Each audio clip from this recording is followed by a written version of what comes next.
Bonjour, j'espère que vous allez tous bien. Bienvenue sur la chaîne de la dignité des droits humains, de la citoyenneté et de la cohésion sociale. 2025, la Côte d'Ivoire rentre dans le cycle des élections. Déjà, les esprits se chauffent, on assiste à une inflation verbale.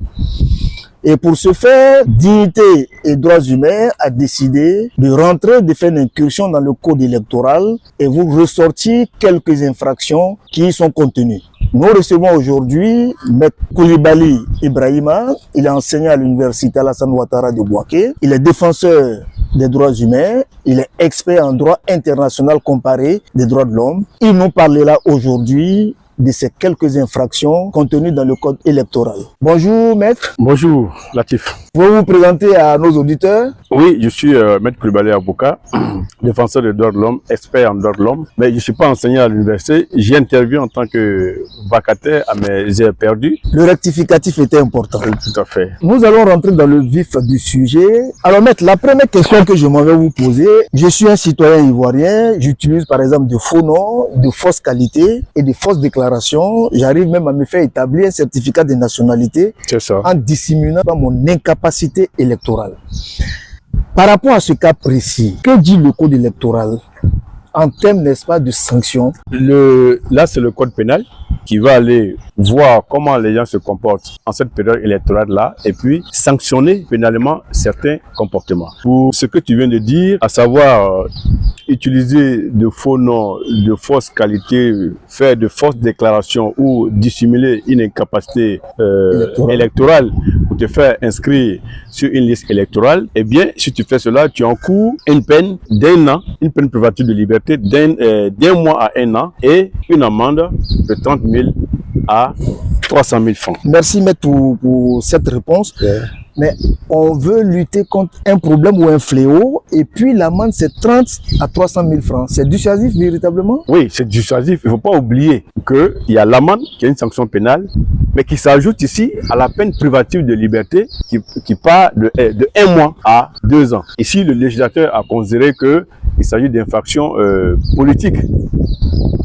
D'accord? Donc, on n'assume pas ça ici. On n'assume donc pas ce comportement-là au comportement d'un criminel. On assiste aussi souvent à des inscriptions multiples sur la liste électorale. Je vais me faire inscrire je cite les villes pêle-mêle, voilà, c'est sans arrière-pensée, à Pakpekou, à Koukourou. Qu'est-ce que j'encours comme sanction si jamais je suis épinglé?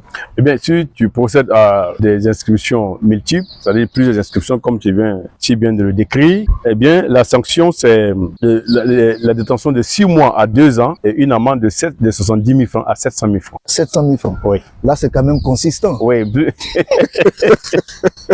Mais il faut préciser que l'objectif n'est pas de chercher de l'argent. C'est pour dissuader, bien entendu. Donc, en plus de la détention, vous allez écoper d'une amende. Parce que c'est la détention de 6 mois à 2 ans et, c'est pas où, et d'une amende de 70 000 à 700 000. Très bien. Dans un passé récent de l'histoire électorale de la Côte d'Ivoire, nous avons assisté à des achats de conscience là où certaines personnes achetaient des suffrages. C'est vrai qu'aujourd'hui, le bulletin multiple a disparu, qu'aujourd'hui c'est le bulletin unique. N'empêche qu'on pourrait assister quand même à ce genre d'acte. Celui qui s'adonne à un tel acte, qu'est-ce qu'il risque comme sanction? Bien, le législateur a considéré que celui qui vend ou achète des suffrages encourt une détention de 3 mois à 1 an et une amende double de la valeur des choses reçues ou promises. Expliquez un peu à nos auditeurs. Ça veut dire que si vous achetez des suffrages à 5 000 francs, vous risquez une détention de 3 mois à 1 an. Si c'est 5 000 et une amende de 10 000, c'est-à-dire le double. Là, si on vous avait promis 20 000, ok. Ou bien si vous avez promis 20 000, eh bien, en plus de la peine privative de liberté qui part de 3 mois à 1 an, vous serez condamné à payer 40 000 francs. Il y a aussi que pendant les opérations électorales, on a pu assister à des jeunes qui sont conditionnés pour aller, par exemple, perturber l'élection, casser les urnes. Pour ces jeunes-là qui nous écoutent, qu'est-ce qu'ils encourent afin qu'ils puissent ne pas se donner à ce type d'acte? Oui, cette question est très importante. Il faut qu'ils comprennent que s'ils empêchent les opérations électorales ou même retardent les opérations électorales par des menaces ou des voies de fait, eh bien, ils encourent une détention d'1 mois à 1 an et une amende de 30 000 à 300 000 francs. Alors, c'est quoi la voie de fait ou la menace? La voie de fait, par exemple, peut consister pour l'individu à venir barrer l'entrée, empêcher les gens d'entrer. Ça, c'est la voie de fait. Une voie de fait. Empêcher les gens d'entrer dans la salle pour démarrer ou bien pour continuer les opérations. Ok. Ou alors, il vient avec une arme, par exemple une machette, pour dire si je vois quelqu'un dans le bureau de vote, il va voir comment. C'est une menace, ou même des menaces verbales. Parce que ici, le législateur n'a pas fait de distinction. Une menace verbale? Oui. Si je vois quelqu'un entrer dans le bureau de vote, il verra de quel bois je me sors, ou bien à la sortie, je vais le frapper, par exemple. Voilà, c'est une menace. Il suffira de rapporter la preuve de cette menace-là. Une menace verbale suffit. Maintenant, en tant que défenseur des droits de l'homme, vous qui avez l'habitude de faire la veille stratégique, est-ce que vous avez connaissance des cas où des individus ont empêché le déroulement des élections et qui ont été condamnés? Oui, j'ai certainement vu des cas de violence qui ont empêché ou retardé des opérations de vote, mais à ma connaissance, je n'ai pas encore vu de condamnation. De condamnation. Voilà. Ok. Parlons maintenant de la période de la propagande électorale elle-même, en d'autres termes, la campagne électorale. Toute personne ou parti politique, puisque c'est de ça qu'il s'agit, on sait bien que les périodes de campagne électorale sont véritablement déterminées par la loi et par le code. Mais en dehors de cette période-là, tout parti politique ou individu qui s'adonnerait par exemple à une campagne électorale, alors qu'est-ce que ce parti ou cet individu risque?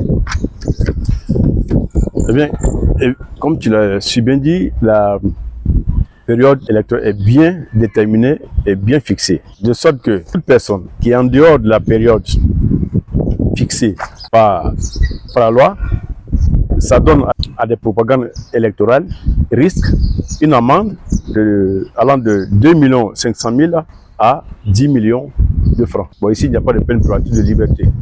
Voilà. Ah, et donc, pourquoi? Bon, là, c'est le législateur, peut-être qu'il a considéré que c'est moins grave. Peut-être qu'il a considéré que le fait de faire la campagne électorale en dehors de la période réglementaire n'est pas aussi grave. C'est pourquoi il s'est contenté d'une amende en évitant, n'est-ce pas, aux délinquants présumés une peine privative de liberté. Oui, mais ça établit quand même une faute de rupture du principe de la légalité, ou même du principe d'égalité, n'est-ce pas, entre les forces en présence. Oui. Au-delà de la campagne, vous continuez. Bon, moi, par exemple, mon candidat ou mon parti est un peu lésé. Bien sûr. C'est pourquoi il a quand même sanctionné. Voilà, 10 millions, quand même, c'est pas, voilà, c'est pas rien. Voilà, c'est pas rien. Il a quand même sanctionné. Voilà. Pardon, la sanction pénale ne se résume pas et ne se réduit pas à la peine privative de liberté. L'amende est aussi une sanction pénale. Elle est corrélée donc à... Voilà, quelquefois on cumule les deux, quelquefois le législateur demande au juge de choisir l'une ou l'autre sanction. Maintenant, nous allons parler, après la campagne, il y a bien évidemment le vote. Et après le vote, il faut dépouiller, il faut compter. C'est là que tous sont possédés par le diable. Les agents électoraux, j'allais dire ceux qui sont chargés, bien évidemment, de faire la comptabilité du vote, il arrive souvent que certains essaient de soustraire quelques voix à un adversaire ou à un autre. C'est un acte qui est tout de même grave. C'est vrai que nous avons des scrutateurs privés, des observateurs partisans. C'est ça. Mais lorsque une telle personne est épinglée dans un tel acte, qu'est-ce qu'il risque véritablement? Alors, il peut arriver donc quelqu'un qui est chargé dans un scrutin de recevoir, de compter ou de dépouiller les bulletins contenant les suffrages, que cette personne-là essaie de soustraire, d'altérer des bulletins ou même de lire un nom autre que celui qui est inscrit. En pareille hypothèse, le législateur dit que la personne qui est chargée donc de suivre le scrutin encourt une détention d'1 an à 5 ans et une amende de 100 000 à 1 million. Ça, c'est quand même dissuasif. Ça, c'est dissuasif. Maintenant, pour la personne qui n'est pas chargée de suivre le scrutin, quand c'est une personne autre que celle qui est chargée de suivre le scrutin, en ce moment-là, la sanction, c'est 6 mois à 2 ans et une amende de 10 000 à 100 000. Ici, le législateur a fait le départ entre celui qui est chargé de suivre le scrutin, qui soustrait un bulletin ou qui altère un bulletin, et celui qui n'est pas chargé de surveiller le scrutin. Pourquoi? Parce que celui qui est chargé de surveiller le scrutin, de faire la compilation, il a une responsabilité par rapport à celui qui n'est pas chargé de le faire. C'est pourquoi, lui, sa sanction est plus sévère que le citoyen ordinaire qui, par exemple, altère un bulletin. Merci beaucoup, maître. Nous sommes au thème de cette émission. Bien entendu, nous reviendrons sur d'autres infractions encore contenues dans le code électoral.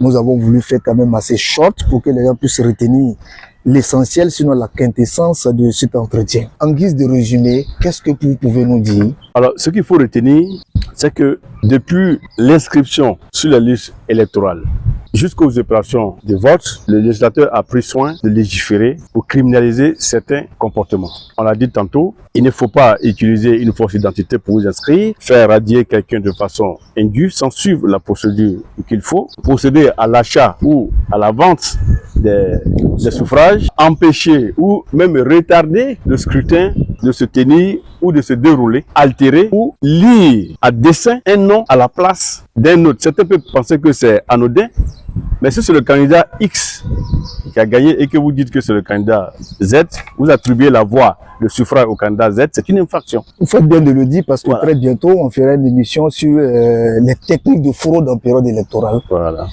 Donc voilà un peu ce que je veux dire en guise de résumé. Très bien. Alors, j'ai une dernière question à vous poser, vraiment toute dernière question, mais vous n'avez pas droit au joker. Ok, d'accord. Vous voterez pour qui cette élection-là? Pour moi-même, plus c'est moi-même, j'envisage être candidat. Merci beaucoup. Ouais, merci.